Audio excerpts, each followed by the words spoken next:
C'est un événement qui a lieu pile 2 mois avant la conférence des parties à la fin de l'année à Paris.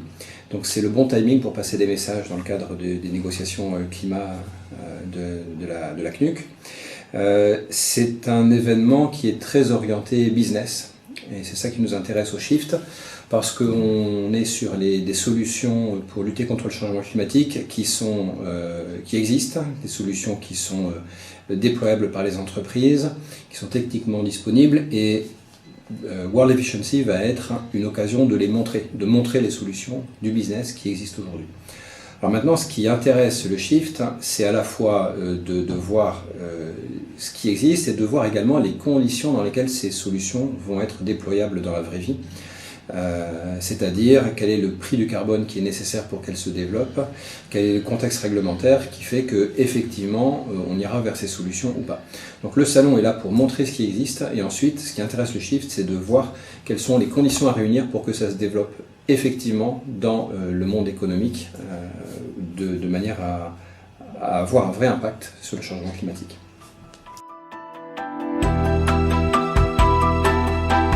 World Efficiency est une vitrine des technologies qui existent, qui sont portées par des entreprises.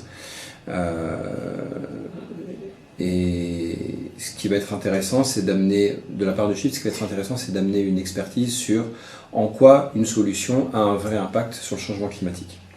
Je pense que c'est là qu'on peut avoir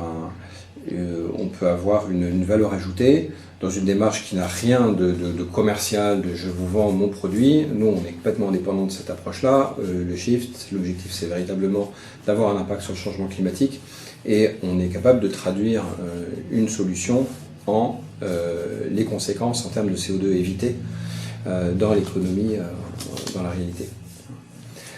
C'est ce qu'on va s'efforcer d'apporter au cours des... Oui et non, il y a des solutions qui existent et qui sont déjà économiquement rentables parce qu'elles vont faire des économies d'énergie, et à ce titre-là, elles seront rentabilisées rien que sur les économies d'énergie.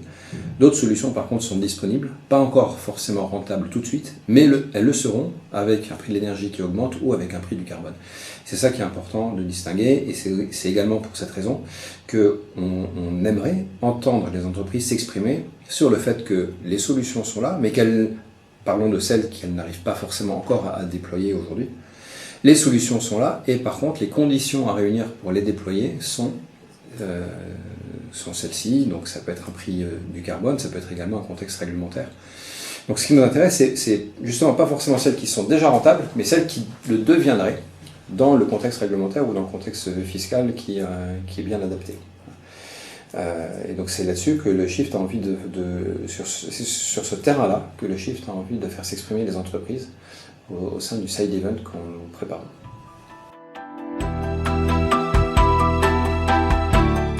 Les entreprises ont déjà développé un très grand nombre de familles de solutions, secteur industriel par secteur industriel. Donc dans le secteur du bâtiment, on a des éléments sur le bâti lui-même, des éléments passifs comme l'isolation thermique, mais également des éléments actifs qui vont être des capteurs, des petits outils qui permettent de faire facilement une élimination du gâchis énergétique dans le bâtiment. Il y a également des solutions du côté de l'économie circulaire, du côté des énergies bas carbone.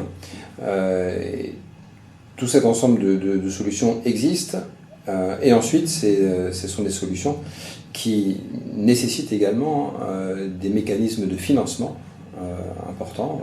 Même quand elles sont rentables, elles peuvent être rentables avec un taux de retour très lent, et donc il faut trouver les acteurs économiques, les acteurs financiers qui sont capables d'investir avec des taux de retour faibles. Voilà.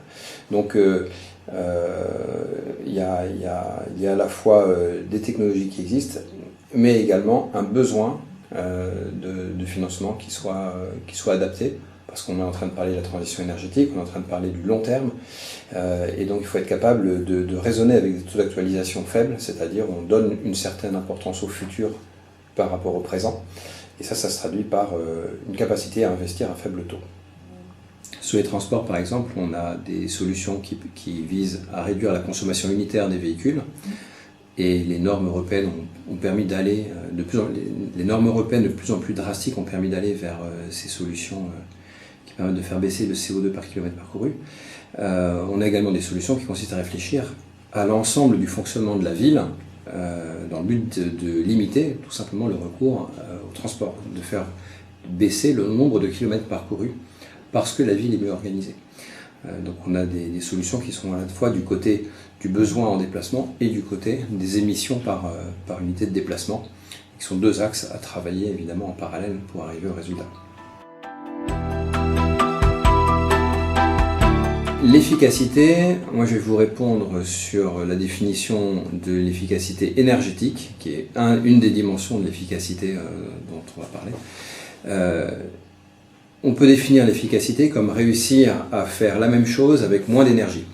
Dans l'ensemble des solutions, on a à la fois cette notion d'efficacité qui joue, on a également la notion de sobriété. La sobriété, ça consiste à réduire le besoin en services rendus par l'économie. Donc les deux évidemment sont à regarder. La sobriété, ça peut être par exemple d'avoir une voiture qui est plus légère ou qui va moins vite. L'efficacité, c'est une voiture qui va toujours aussi vite et qui pèse toujours le même poids. Simplement, par une évolution technologique, elle a réussi à rendre ce service avec moins d'énergie. Donc les deux pistes sont intéressantes. L'efficacité se concentre sur une définition plus dynamique, plus innovante et plus technologique souvent. Et plus positive. Ceci dit, c'est une des pistes importantes. C'est là où on attend beaucoup les entreprises sur le thème de l'innovation.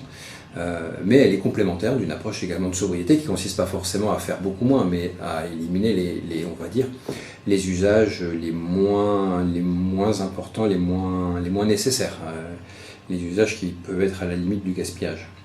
Maintenant, en quoi consisterait l'efficacité pour le Shift en tant que partenaire du forum? Eh bien, ce serait de réussir à avoir un impact sur les décideurs politiques grâce à ce qui aura pu être exprimé au cours de ce forum.